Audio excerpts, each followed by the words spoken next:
Alrighty, so in today's video, we are going to be taking a look at what the Osmo Pocket 3 can do for real estate. I'm going to be pinning this up against the FX3. I know it's a really unfair comparison. This is also really the first time I'm even attempting to use this on a listing. Now, I've already filmed this listing a few times before, but we keep creating content for it because we are trying to get it to sell. So I figured it would be a good time to try this out since there's no risk since we've already filmed this one. With that being said, let's get started.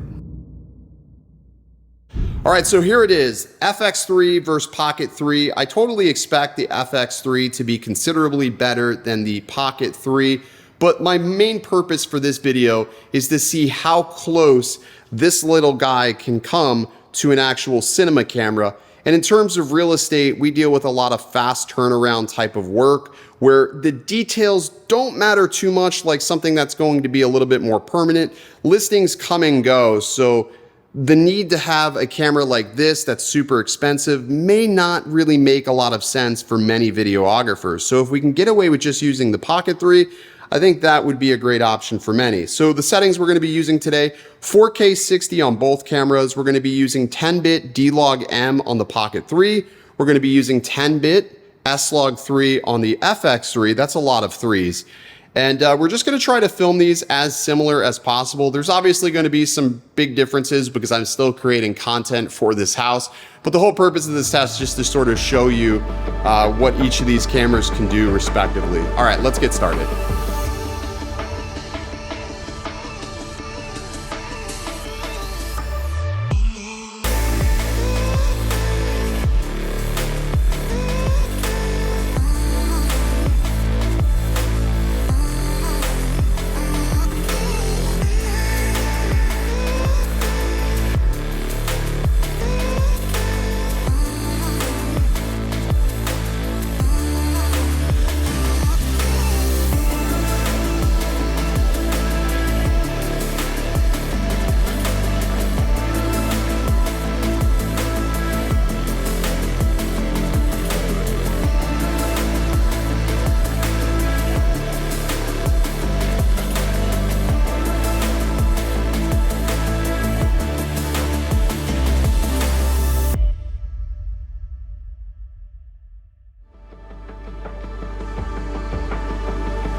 Alrighty, so we are back in the studio and I've gotten a chance to edit everything together and take a good hard look at the footage between the FX3 and the Osmo Pocket.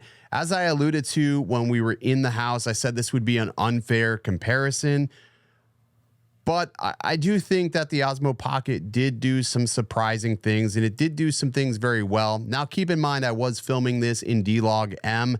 I was slightly overexposing the log footage by like 0.7, 0.3. If I had to do this all over again, I probably wouldn't have done any overexposure. I feel like D-Log-M, even on the Osmo Pocket, does not like overexposure. Honestly, you can just expose like normal with the log profile. It just gives you some creative flexibility, but it's really not giving you all that much more dynamic range than just using the standard color profile. So I guess if I had to do this all over again, to really try to get apples to apples, I probably would have just shot in the standard color profile to see how it did.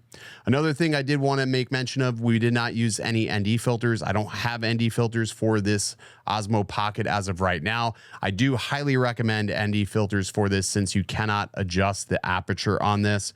But I think from, what I saw here in the video, it did a good job. The colors look really nice. It is easy to color grade. I'm just using a log conversion, a log to Rec 709 conversion, and just sort of grading it to try to get it to match up with the Sony FX3 footage. I will say that the Osmo Pocket 3 would never replace my cinema camera or any of my big cameras. You just cannot beat the dynamic range you get out of Sony S-Log 3. It's unbeatable. And I put this in very challenging environments, and there's zero fuckery happening here. There's no manipulation of the results. I was trying to get everything to be as close to one another as I possibly could. I will say I'm very shocked and surprised with the stabilization, how great it is, how well it's able to account for that sort of Z motion.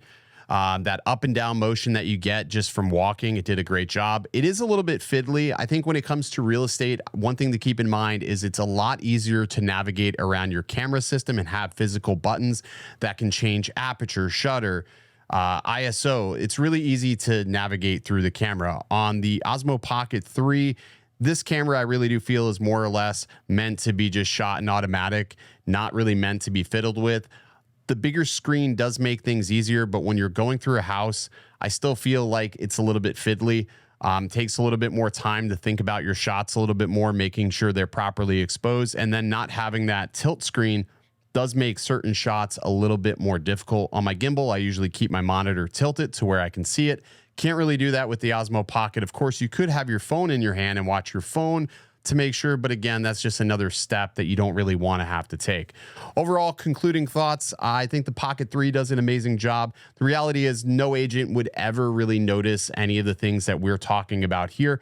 Only really sort of nerdy videographers are really going to pick up on this stuff, but your typical client's not going to know the difference. All right, let's talk about the field of view.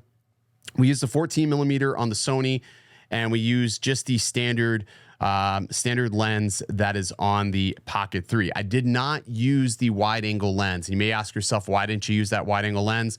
When I was testing it in the studio earlier this week, I noticed there was a severe amount of distortion and bowing around the edges of walls. Of course, you can get a lens profile correction that could help with some of that, but again, it's just another step, and then by the time you're done correcting for that lens distortion, you're pretty much back where you're at right now. So that's going to be something I'll have to take a look at other wide angle lenses to see which ones have the distortion, or if this is something that they're all going to happen to.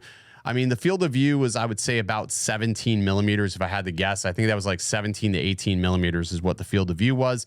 Wasn't terrible until you put it up against, let's say, a 14mm, then you really notice the difference. But keep in mind that the wide angle lens adapter, that'll get you 15mm, but it is going to have some severe distortion, so you will need to correct for that. That is something a client would say to you, be like, hey, why does this wall look like it's bowing? Why does the entrance into doorways look all deformed? So those are things that can happen, but overall, very impressed with the camera. It does work very well. They made great improvements. I love the log profiles. I love the 10-bit. There you go. If you guys are interested, I'll also maybe include some sample footage down below that you can download. I won't upload it today. I'll upload it eventually. It takes a little bit of time. I'm handling other files right now for clients. So as soon as that gets handled, I will upload footage so you can color grade and check it out for yourself. All right, that's going to do it. If this video was helpful, be sure to drop it a like, subscribe if you already haven't, and I'll see you next time. Stay original. I heard they checking for me, no one checking on me, so I had to go run up a check. I got the message on me, ain't no flexing on me, my attorney gon' call and collect. Blessings on blessings for me, my successes only made them envious, they got upset. I had to put all their egos